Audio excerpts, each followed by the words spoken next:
Hello everyone, myself Namneet. Welcome back to my YouTube channel. Firstly, subscribe my channel if you want to get the desirable band score, if you have a desire in order to get the 6 plus, 7 plus, 8 plus band score. So, firstly, today my video is very important because I will discuss about some of the conditions that are more important in order to take the good band score, not only in the speaking but also in the writing task too.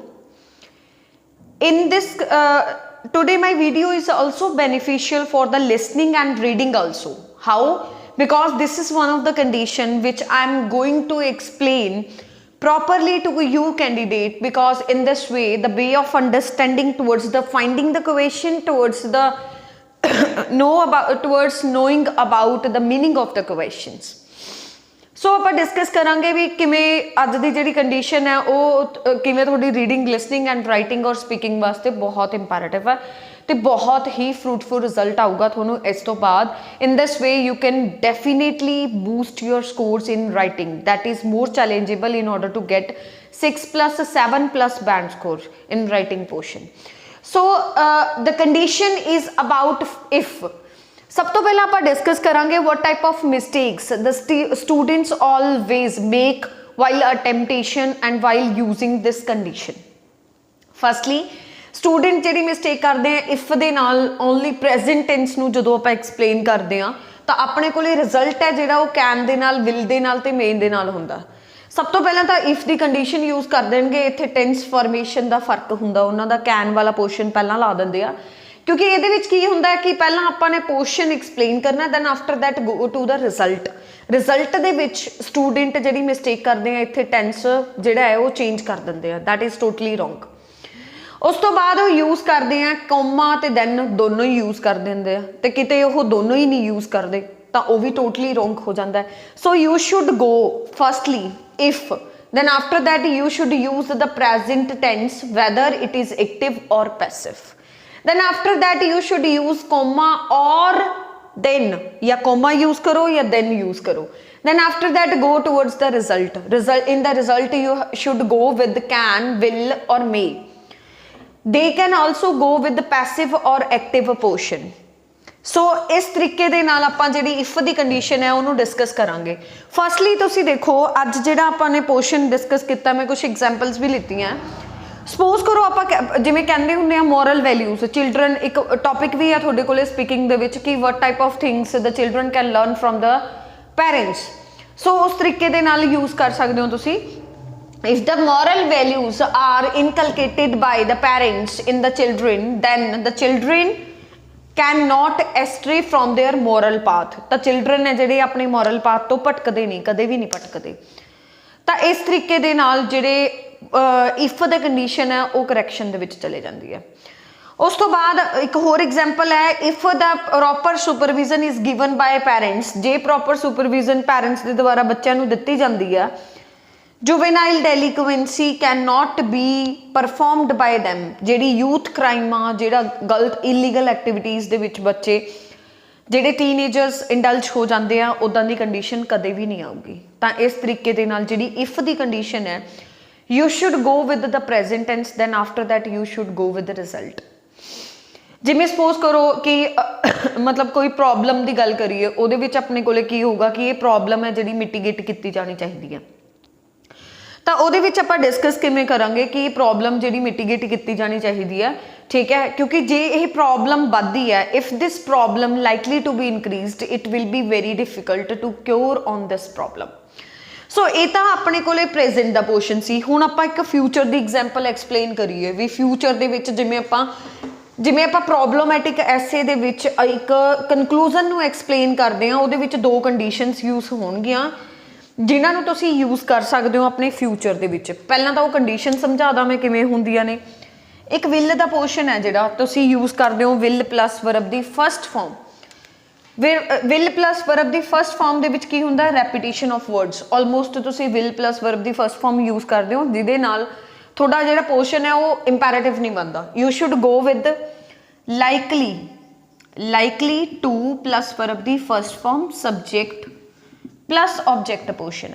If you want to make it passive you should go with likely to be plus verb दी third form plus अपने को subject आ जाऊगा by वाला portion भी आऊगा ठीक है इत्थे की होगा अपने को object this portion is also can be written in the form of seem इत्थे तुसी ध्यान रखियो स्टूडेंट गलती करते हैं सीम्स ही लिख दिंदे आ सारे किते if you have a subject in the singular portion you should go with seems to plus verb the first form plus object and passive de which as it is agar if you have a subject in the plural portion you should go with the object seems to be plus verb the third form plus by plus subject आ जाऊगा अपने को सो इस तरीके दे नाल तुसी जिहड़ा ये portion है यूज़ कर सकते हो इहदियां एग्जाम्पल्स आपां डिस्कस करते हैं भी तुसी किवें यूज़ करोगे जिवें आपां कह दईए भी मतलब कोई भी चीज़ है इन द फ्यूचर जिवें फ्यूचर दे विच कोई भी चीज़ है जिवें आपां कह दईए भी कोई रिजल्ट है वो वधूगा तां ओनू किवें बोलांगे it will increase in the future otherwise तुसी की सोचते हो भी जिवें सपोज करो हुण जिवें कोई भी टर्म आ जिवें कोई किसी दी सक्सैस बारे गल करते हैं ਉਹਦੀ ਜਿਹੜੀ बैकग्राउंड ਆ ਉਹਦੇ ਤੋਂ ਆਪਾਂ ਜੱਜ ਕਰ ਲਾਂਗੇ ਵੀ ਹਾਂ ਫਿਊਚਰ ਦੇ ਵਿੱਚ ਇਹ ਪ੍ਰੋਗਰੈਸ ਕਰੂਗਾ ਹੀ ਵਿਲ ਪ੍ਰੋਗਰੈਸ ਜਾਂ ਤੁਸੀਂ ਜਦੋਂ ਪ੍ਰੋਪਰਲੀ ਸ਼ੋਰ ਨਹੀਂ ਤਾਂ ਕੀ ਆ ਜਾਊਗਾ ਉੱਥੇ ਲਾਈਕਲੀ ਟੂ ਬੀ ਪ੍ਰੋਗਰੈਸਡ ਕਿਉਂਕਿ ਜਿਹੜਾ ਫਿਊਚਰ ਹੁੰਦਾ ਹੈ that is totally unpredictable we don't know what happen in the next second so present scenario ਦੇ ਅਕੋਰਡਿੰਗ ਜਜਮੈਂਟ ਲਗਾਉਂਦੇ ਆ ਕਿ ਫਿਊਚਰ ਦੇ ਵਿੱਚ ਇਹ ਚੀਜ਼ ਵਧੂਗੀ ਜਾਂ ਘਟੂਗੀ ਉੱਥੇ ਲਾਈਕਲੀ ਟੂ ਬੀ ਤੇ ਸੀਮਸ ਟੂ ਬੀ ਯੂਜ਼ ਕਰ ਸਕਦੇ ਹੋ एंड ये बहुत ज़्यादा बेनीफिशियल है टास्क 1 दे विच when you have a variation of future जदों थोनू एक डाटा एक्सप्लेन करन नूं आउंदा है when you have a data related to the future like एक 2017 का एक 2025 का या 50 का at that time you should go with this type of terms like use of water likely to be increased in the future भी ये जापदा ये वधूगा ठीक है बाय 2025 आंदे आंदे तक ये चीज़ हो जूगी सो इस तरीके दे नाल जिहड़ियां फ्यूचर दीयां वेरीएशन है वो तुसीं इफ दी कंडीशन च किवें एक्सप्लेन करनी आ वो आपां दस्सांगे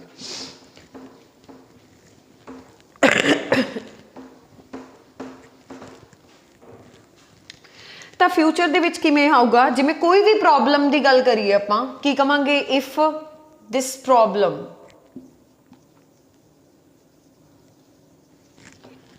likely to be increased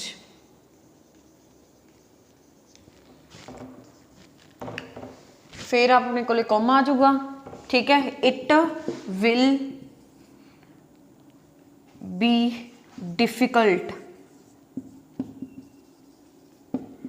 to cope up this it will be difficult to cope up this problem या this difficulty use कर लो difficulty already use कर चुके हो problem use कर लो that is more important more better than this सो ਆਪਾਂ ਕਿਸੇ ਵੀ problem ਨੂੰ discuss ਕਰਾਂਗੇ ਤਾਂ ਆਪਾਂ ਐਂ ਕਹਿ ਸਕਦੇ ਹਾਂ ਵੀ ਜੇ ਇਹ ਲੱਗਦਾ ਹੈ ਜਿਵੇਂ ਸਪੋਜ਼ ਕਰੋ ਤੁਹਾਨੂੰ ਪ੍ਰੋਬਲਮੈਟਿਕ ਦਾ ਜਿਹੜਾ ਐਸੇ ਹੈ ਉਹਦਾ ਕਨਕਲੂਜਨ ਤੁਸੀਂ ਡਿਸਕਸ ਕਰਨਾ ਹੋਵੇ ਤੁਸੀਂ ਕਿਸ ਤਰੀਕੇ ਦੇ ਨਾਲ ਡਿਸਕਸ ਕਰੋਗੇ तुसी इस तरीके नाल डिस्कस करोगे after pondering a great deal of thought I came to the conclusion firstly कोई भी स्टैप्स ले लो कंक्रीट स्टैप्स ले लो जां स्ट्रिंजेंट लॉज ले लो जां plausible measures had better be found by the government had better जेड़ा कंसैप्ट है वो शुड दे नाल रिलेट हुंदा I also have made one of the video on the behalf of suggestion portions where I have given near about 12 to 13 structures